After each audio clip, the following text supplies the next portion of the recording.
What is going on, YouTube? Today I'm going to be sharing the 3 most important things to do that you actually need to do when you open a credit card to ensure that, first off, you never miss a payment, you never miss an important deadline which could cost you, and on top of that, to make sure you get the most value out of every single card you have in your wallet. So with that, let's jump into it.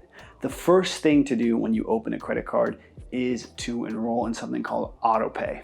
Yes, you need to do this. You don't want to leave it up to just remembering every single month to pay your credit card when odds are you probably have so much going on. Why add it as another to-do on your list? So just set it and forget it, and you'll always be good to go from the moment you get your card. And trust me, you don't want to have to deal with any missed payments, so this saves it. And with AutoPay, you're going to have 2 options for the most part. You can either set the AutoPay to be in full or just the minimum payment. I recommend when you do turn on AutoPay, turn it on to pay in full.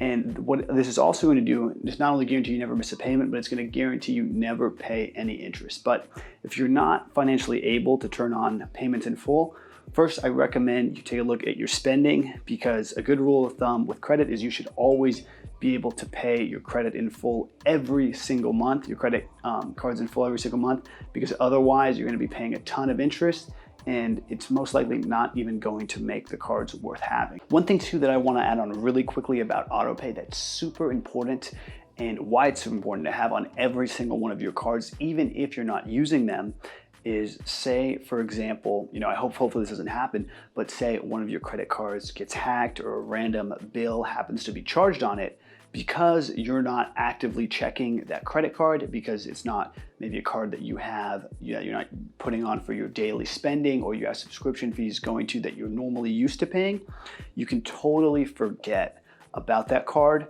and say it's charged, then it's not going to be in your mind at all to remember to pay it. So that's why AutoPay is very, very important, because say, your credit card gets charged by some, random way, maybe it's not even you that used it, you still have AutoPay remembering for you to pay it off.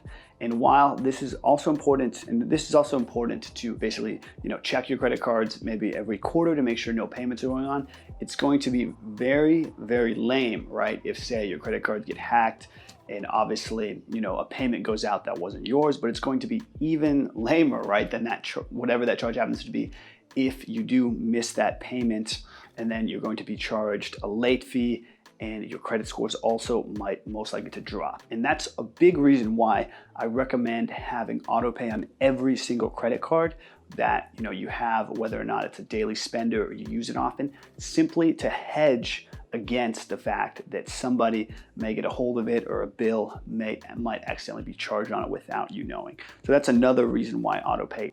But if you can't turn on pay your statement in full, the next best thing to do is to have the minimum payment on, because this is going to ensure that you at least never miss any payments, which can seriously ding your score. And you can also be charged a late fee if you do make a payment late.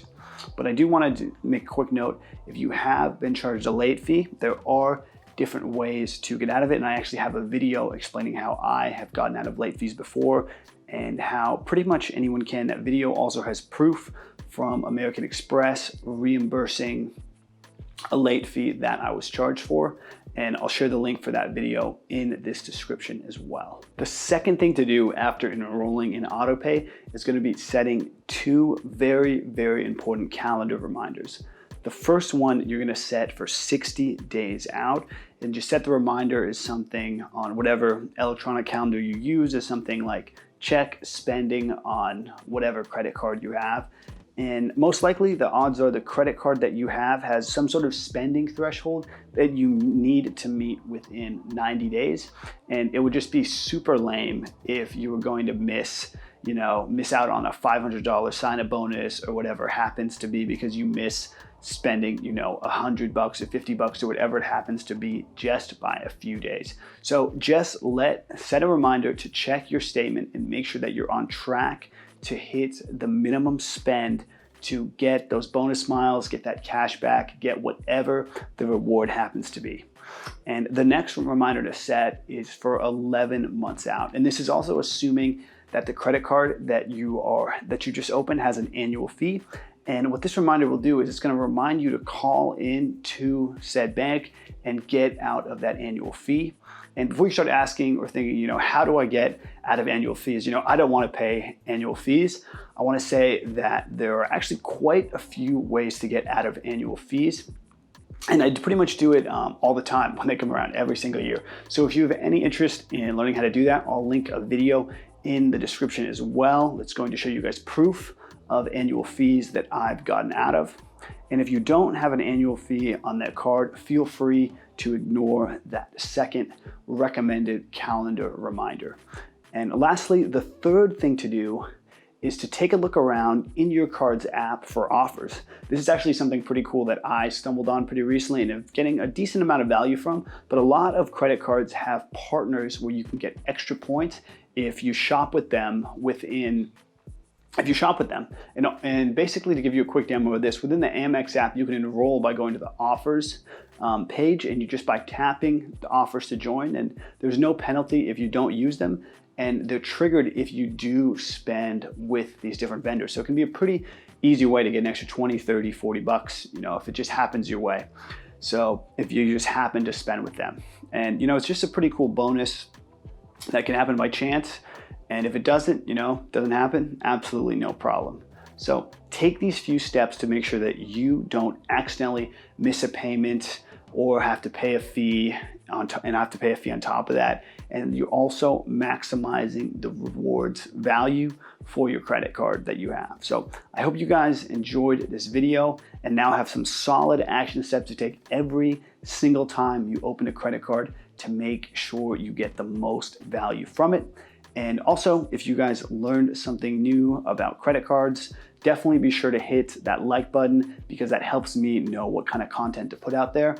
And also comment something you do with credit cards when you open them to get the most value out of them so someone else can learn from you in the comment section. And lastly, now I talk about credit, personal finance, and a ton of different things on this channel, as well as my personal website, etalorrobinson.com. So if you want to learn, how to basically fix your credit score, get out of fees, and cash in on a crazy amount of rewards, then definitely hit subscribe, and I'll be sure to bring you guys a ton of value. And with that, you guys have a great rest of your day, and I'll see you guys in the next video. Cheers.